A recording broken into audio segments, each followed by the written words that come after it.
नमस्कार, UP live आप देख रहे हैं, आपके साथ मैं श्वेता राजपूत। मुख्यमंत्री योगी आदित्यनाथ ने वृक्षारोपण की तैयारियों को लेकर वर्चुअल मीटिंग ली। मीटिंग में 9 जुलाई से शुरू होने जा रहे वृक्षारोपण अभियान को लेकर दिशा निर्देश दिए गए। बता दें आपको कि पौधारोपण अभियान योगी सरकार का पर्यावरण संरक्षण की ओर से एक महत्वपूर्ण कदम है।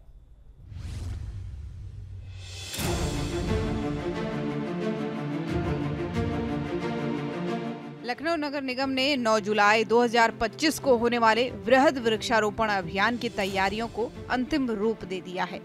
इस कार्यक्रम के तहत एक ही दिन में शहर भर में 1,37,000 पौधे लगाए जाएंगे। मुख्यमंत्री योगी आदित्यनाथ ने रविवार को हुए वेबिनार में इस अभियान को लेकर निर्देश दिए और नागरिकों से एक पेड़ मां के नाम लगाने की अपील की। मुझे प्रसन्नता है कि आदरणीय प्रधानमंत्री जी के विजन के अनुरूप एक पेड़ मां के नाम जो 5 जून 2025 को विश्व पर्यावरण दिवस के दिन हम लोगों ने प्रारंभ किया था, वह सफलता की एक नई ऊंचाई की ओर आगे बढ़ रहा है। 5 जून के उपरांत 23 जून को 29 जून को एक कार्यक्रम आगे बढ़ा और अब 9 जुलाई को यह अपनी सफलता की एक नई ऊंचाई को प्राप्त करने वाला है, जब एक ही दिन में आप सभी सम्मानित जनप्रतिनिधियों के सहयोग से उत्तर प्रदेश 37 करोड़ से अधिक पौधारोपण का कार्यक्रम एक पेड़ मां के नाम इस अभियान को सफलता की एक नई ऊंचाई तक पहुंचाएगा। अभी मैंने यहां पे कुछ माननीय जनप्रतिनिधियों के साथ बातचीत किया है, जिनमें जिला पंचायत के अध्यक्ष हैं, महापौरगण हैं, चेयरमैन हैं, ब्लॉक प्रमुखगण हैं, और मुझे बहुत अच्छा लगा कि लोगों ने अपनी तैयारियां पहले से ही इस नेशनल कार्यक्रम के साथ जुड़ने की दिशा से किया है। वेबिनार में मुख्यमंत्री ने कहा कि पेड़ लगाना सिर्फ सरकारी कार्यक्रम नहीं, बल्कि हर नागरिक का नैतिक कर्तव्य है। उन्होंने इसे जन आंदोलन बनाने पर जोर दिया और कहा कि हर व्यक्ति को कम से कम एक पेड़ जरूर लगाना चाहिए। 1% का लक्ष्य हमने अतिरिक्त लाभ प्राप्त 10% का हमारा लक्ष्य प्राप्त हुआ है, और हमारा प्रयास होना चाहिए कि वन आच्छादन की जो स्पीड हमारी है, अगर ये ऐसी बढ़ेगी तो वह दिन दूर नहीं जब हम देश के अंदर अगर 16% आबादी यूपी के अंदर रह रही है, तो हमें उत्तर प्रदेश के वन आच्छादन को भी 16% तक पहुंचाना होगा। ग्लोबल वार्मिंग की जो चेतावनी है, आप देख रहे होंगे इस बार मई जून में जितनी गर्मी पड़नी चाहिए थी नहीं पड़ी, और बहुत बार तो हमें घाघ के उन दोहों की याद आने लगती है जब वो जेठ मास में धूल उड़ने पर चेतावनी देते हैं कि इसका मतलब आगे सावन में आपको कठिनाई होगी जब बरसात नहीं पड़ेगी। और आप देख रहे होंगे बरसात, देश के कुछ क्षेत्रों में बाढ़ आई है, व्यापक भूस्खलन हो रहा है, उत्तर प्रदेश में जितनी बारिश होनी चाहिए नहीं है। ये चीजें चेतावनी की ओर हमें ले जाती है कि अगर हम समय पे चेते नहीं तो आने वाले समय में हमारे लिए, हम आने वाली पीढ़ी को कैसा भविष्य देना चाहते हैं, ये इसकी ओर हम सबका ध्यान भी आकर्षित करता है। और इसका एक ही चीज है, पर्यावरण को बचाने के लिए एक पेड़ मां के नाम। हर व्यक्ति कम से कम एक पेड़, एक पौधा जरूर रोपित करे और उसकी सुरक्षा की जिम्मेदारी भी ले। बता दें कि इस पहल में छायादार और औषधि दोनों प्रकार के पौधे लगाए जाएंगे। अभियान में नीम, पीपल, बड़, जामुन, शीशम और पिलखन जैसे पारंपरिक पेड़ शामिल हैं। साथ ही सौंजना, आंवला और अर्जुन जैसे औषधि पौधे भी रोपे जाएंगे। सूर्य समाचार के लिए ब्यूरो रिपोर्ट।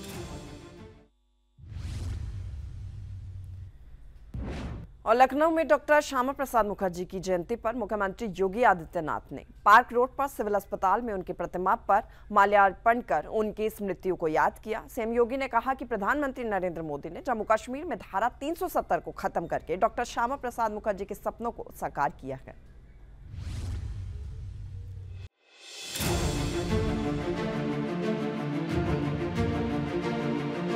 उत्तर प्रदेश के मुख्यमंत्री योगी आदित्यनाथ ने रविवार को डॉक्टर श्यामा प्रसाद मुखर्जी की जयंती अवसर पर लखनऊ में उनकी प्रतिमा का माल्यार्पण कर श्रद्धांजलि अर्पित की।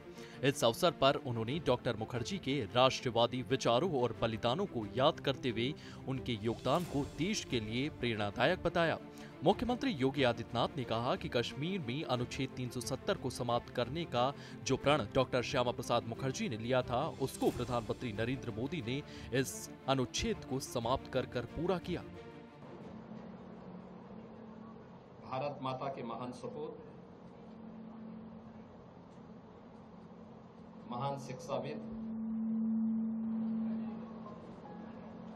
प्रखर राष्ट्रवादी राजनेता,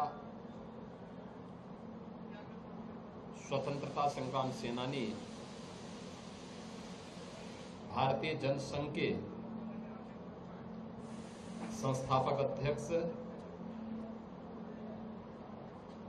डॉक्टर श्यामा प्रसाद मुखर्जी जी की आज 125वीं पावन जयंती है। इस अवसर पर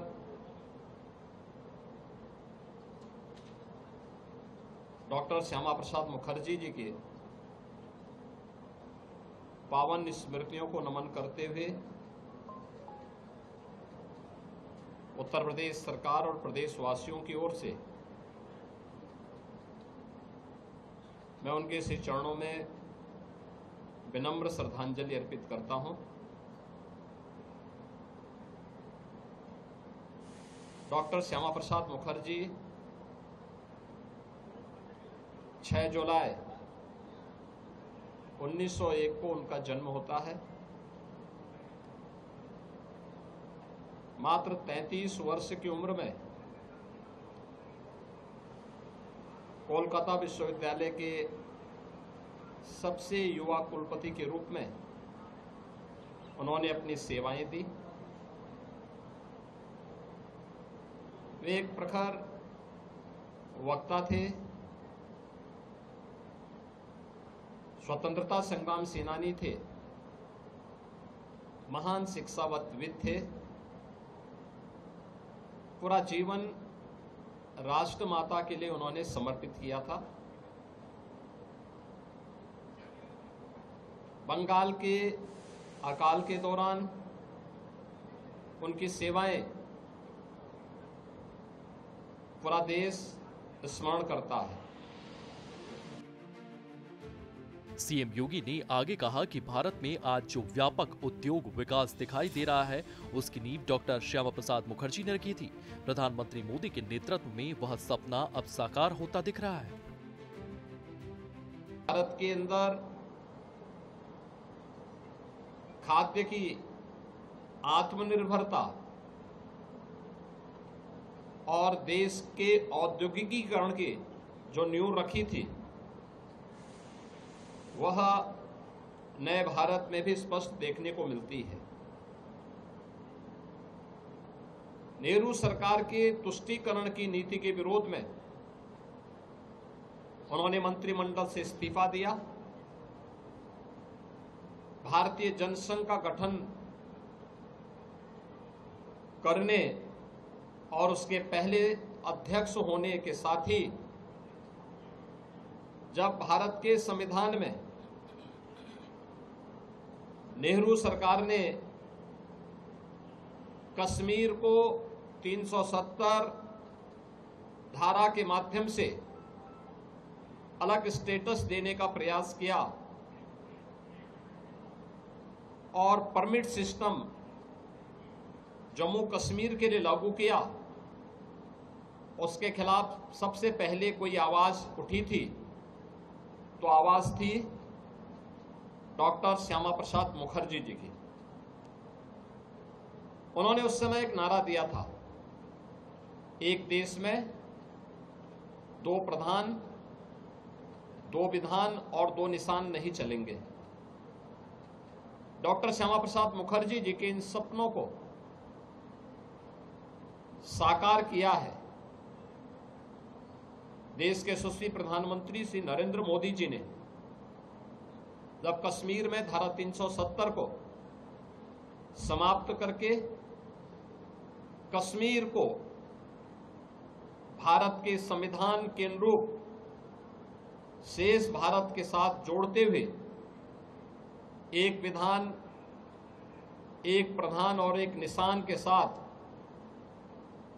उन्हें भी भारत की लोकतांत्रिक धारा के मुख्य धारा के साथ जोड़ने का जो अभिनव प्रयास हुआ है, आज जम्मू कश्मीर तेजी के साथ विकास कर रहा है। यह डॉक्टर श्यामा प्रसाद मुखर्जी के संकल्पों की विजय है, जो प्रधानमंत्री मोदी जी के नेतृत्व में संभव हो पाया।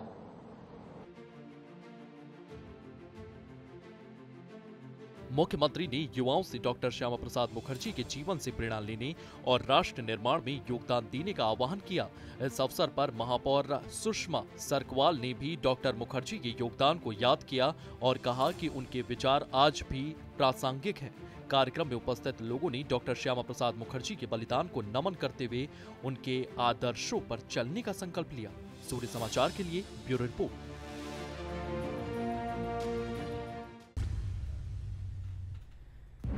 उत्तर प्रदेश के उप मुख्यमंत्री केशव प्रसाद मौर्य मेरठ के सर्किट हाउस में पहुंचे और पत्रकारों से बातचीत भी की। उन्होंने तमाम मुद्दों पर अपनी बात रखी। उप मुख्यमंत्री केशव प्रसाद मौर्य ने विपक्ष पर निशाना साधा और यह भी बताया कि 2027 का चुनाव बीजेपी लड़ने जा रही है। देखिए।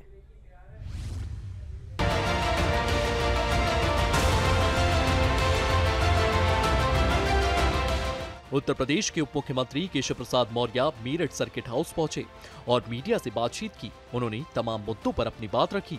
उप मुख्यमंत्री केशव प्रसाद मौर्य ने सपा राष्ट्रीय अध्यक्ष अखिलेश यादव के साथ साथ विपक्षी दलों पर करारा हमला बोला। कहा कि सपा समेत विपक्षी दलों के पास फिलहाल कोई मुद्दा नहीं है, यही कारण है कि वह कांवड़ यात्रा को लेकर के घटिया बयानबाजी कर रहे हैं। कांवड़ यात्रा लोगों की आस्था का सागर है। कांवड़ यात्रा बहुत प्रसिद्ध यात्रा है, बहुत बड़ी आस्था का सागर उमड़ता है।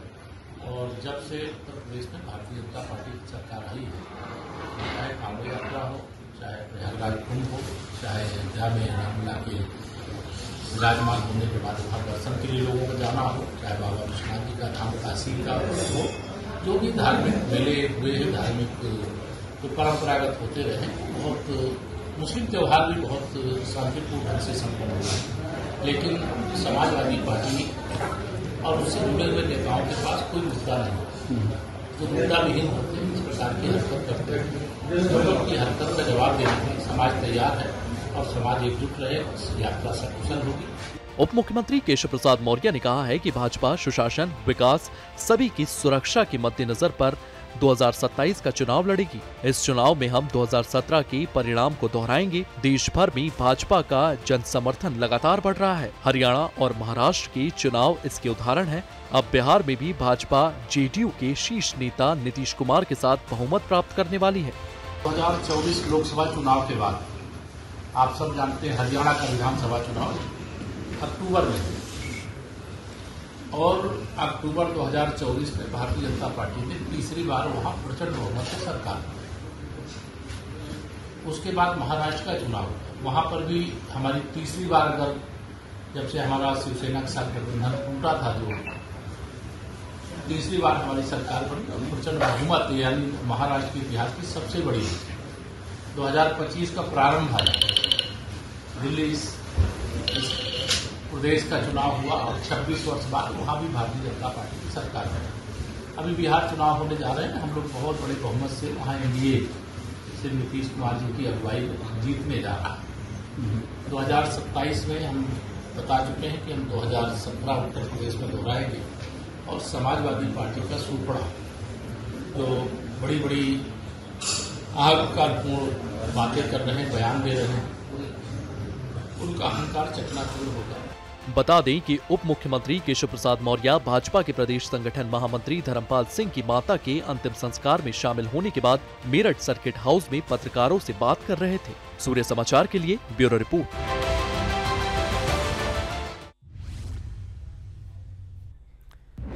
वाराणसी में कांग्रेस नेता भूपेश बघेल ने कम्युनिस्ट नेता और पूर्व विधायक उदल की पुस्तक के विमोचन कार्यक्रम में शिरकत की। भूपेश बघेल ने पूर्व विधायक उदल के पुण्यतिथि पर उनको याद भी किया।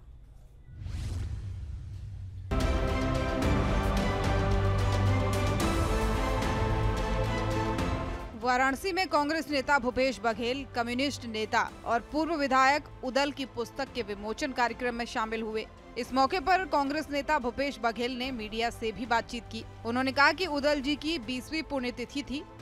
वो 9 बार इस जगह से विधायक रहे और अपने विचारों और जनता के प्रति हमेशा सजग रहे। हमेशा गरीबों और किसानों के हक के लिए लड़ाई लड़ते रहे। वो बहुत ही मिलनसार व्यक्ति थे। वो सबको प्रेरणा देते हैं। ऐसे व्यक्ति की पुण्यतिथि में मुझे आमंत्रित किया गया और उसके संघर्षों की गाथा पुस्तक का विमोचन किया गया। आज स्वर्गीय उदल जी की 20वीं पुण्यतिथि। 9 बार इस क्षेत्र से विधायक रहे, 57 से लेकर 96 तक, और अपने विचारों के प्रति, क्षेत्र की जनता के प्रति हमेशा सजग रहे। हमेशा गरीब गुरबा की लड़ाई लड़ते रहे, किसानों के हक की लड़ाई लड़ते रहे और बहुत ही सहज, सरल और मिलनसार व्यक्तित्व रहे, जो हम सबको प्रेरणा देती है। जो राजनीति में है कि 9 बार विधायक रहना कोई सामान्य बात नहीं है। ऐसे व्यक्ति के आज पुण्यतिथि में मुझे आमंत्रित किया गया और उसके संघर्षों की गाथा, उसके पुस्तक के विमोचन भी किया गया। बता दें कि उदल कम्युनिस्ट पार्टी के लोकप्रिय नेता थे। उन्होंने बनारस की कोलअसला विधानसभा सीट से 9 बार चुनाव जीतकर कीर्तिमान बनाया था। सूर्य समाचार के लिए ब्यूरो रिपोर्ट।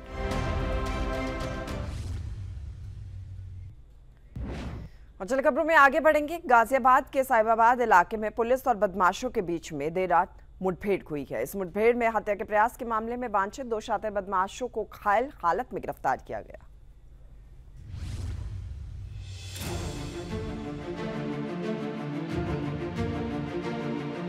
उत्तर प्रदेश में ऑपरेशन लंगड़ा के तहत बदमाशों के खिलाफ कार्रवाई लगातार जारी है। गाजियाबाद के साहिबाबाद इलाके में पुलिस और बदमाशों के बीच में देर रात मुठभेड़ हुई। इस मुठभेड़ में हत्या के प्रयास के मामले में वांछित 2 शातिर बदमाशों को घायल हालात में गिरफ्तार किया गया है। पुलिस ने उनके पास से अवैध हथियार, मोटरसाइकिल और मोबाइल फोन भी बरामद किए हैं। गाजियाबाद पुलिस कमिश्नर के अंतर्गत आने वाली थाना लिंक रोड पुलिस टीम ने यह कार्रवाई की है। पुलिस के अनुसार पकड़े गए बदमाशों के नाम अश्विनी उर्फ दिलावर और अमित यादव हैं। अश्विनी बुलंदशहर का रहने वाला है, जबकि अमित यादव गाजियाबाद के शाहपुर बबहेटा का निवासी है। जानकारी के अनुसार ये मामला 18 जून 2025 में हुई एक घटना से जुड़ा हुआ है। उस दिन रामप्रस्था कॉलोनी निवासी अमित किशोर जैन पर जानलेवा हमला हुआ था। इस मामले की जांच में पुलिस को पता चला है कि हमले के पीछे यही दोनों बदमाश थे। जांच के बाद पुलिस ने घटना में इस्तेमाल की गई मोटरसाइकिल और मोबाइल फोन भी बरामद किए हैं।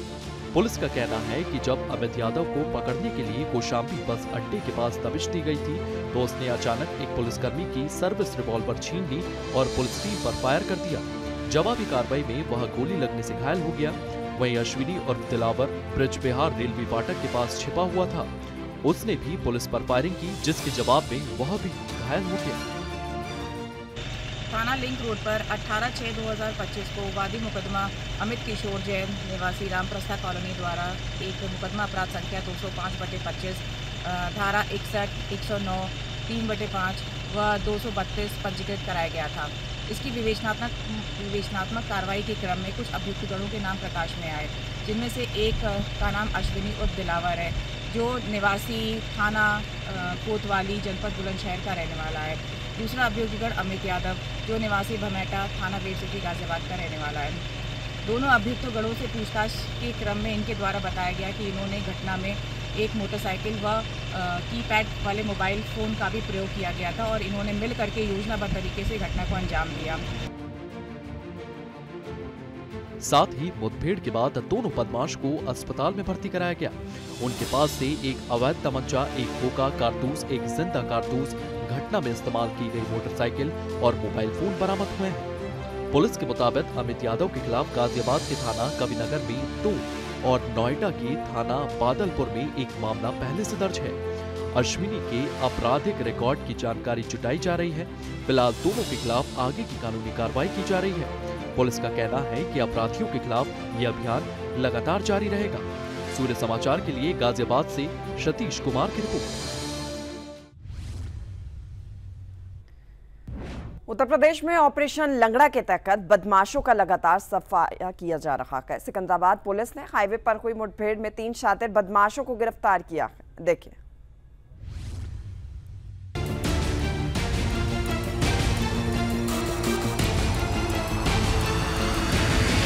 सिकंदराबाद पुलिस ने हाईवे पर हुई मुठभेड़ में 3 शातिर बदमाशों को गिरफ्तार किया है। मुठभेड़ के दौरान कुख्यात लुटेरा अब्दुल उर्फ शारिक पुलिस की गोली से घायल हो गया। उसके साथी अल्ताफ को भी मौके से पकड़ा गया है। सीओ भास्कर कुमार मिश्रा ने बताया कि तीनों बदमाश दिल्ली एनसीआर में लूट की कई वारदातों में शामिल थे। पुलिस ने इनके पास से लूटे गए आभूषण और 37,000 रुपए नकद बरामद किए। साथ ही 3 तमंचे, 2 बिना नंबर की बाइक और लगभग 5 किलो तांबे का तार भी जब्त किया है। थाना सिकंदराबाद पुलिस द्वारा दादरी रोड पे सिरोधन कट के पास चेकिंग की जा रही थी। चेकिंग के दौरान जब 2 बाइकों को रुकने का इशारा किया गया तो उनके द्वारा संतपुरा नहर की तरफ भागने का प्रयास किया गया।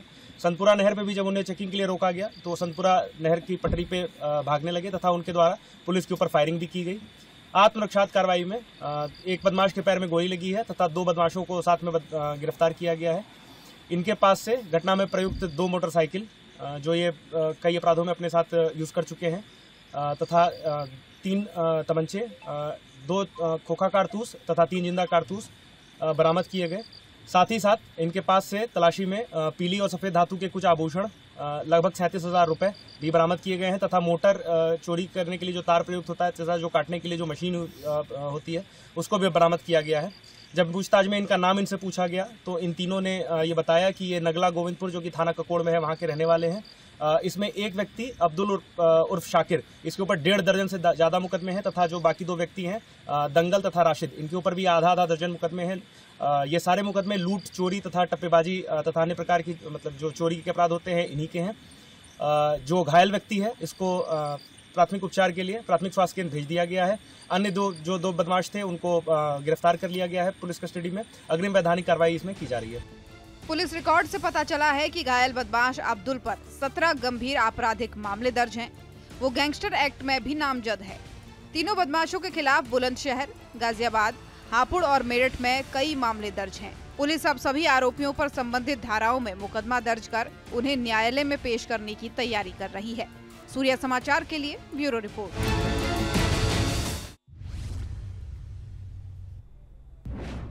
और चले खबरों में आगे बढ़ेंगे। राज्यसभा सांसद किरण चौधरी रविवार को भिवानी दौरे पर रखी, जहां उन्होंने जल उत्थान सिंचाई परियोजना के जीर्णोद्धार के लिए आधारशिला रखी, जिसके बाद उन्होंने मीडिया से भी बात की और परियोजना की जानकारी देने के साथ कई अन्य सवालों के भी जवाब दिए।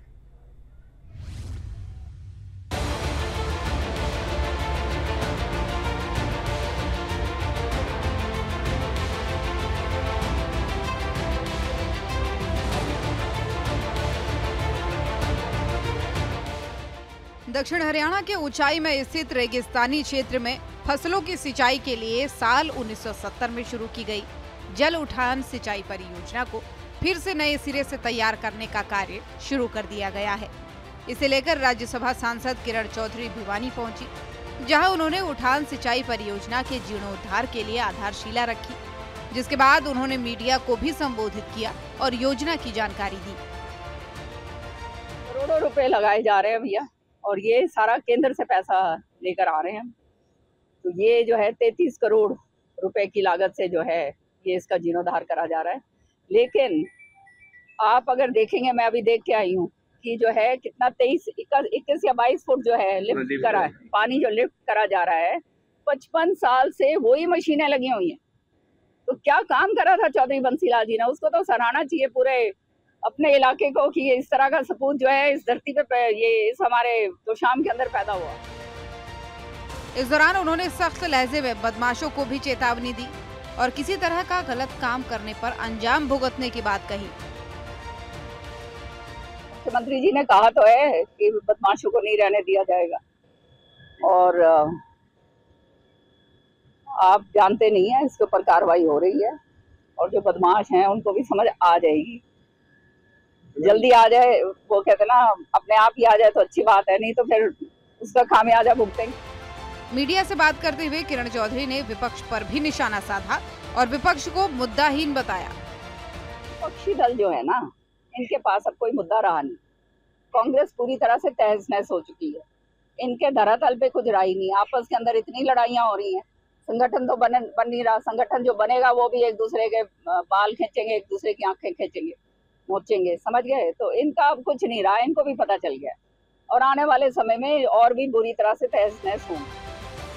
गौरतलब है कि हरियाणा में विधानसभा चुनाव हुए कई महीने हो चुके हैं, लेकिन अभी तक विपक्ष की ओर से नेता विपक्ष का चुनाव नहीं हो सका है। अब देखना यह है कि विपक्ष की ओर से नेता विपक्ष का चुनाव कब तक हो पाता है। सूर्या समाचार के लिए भिवानी से इंद्रवेश दुहन की रिपोर्ट।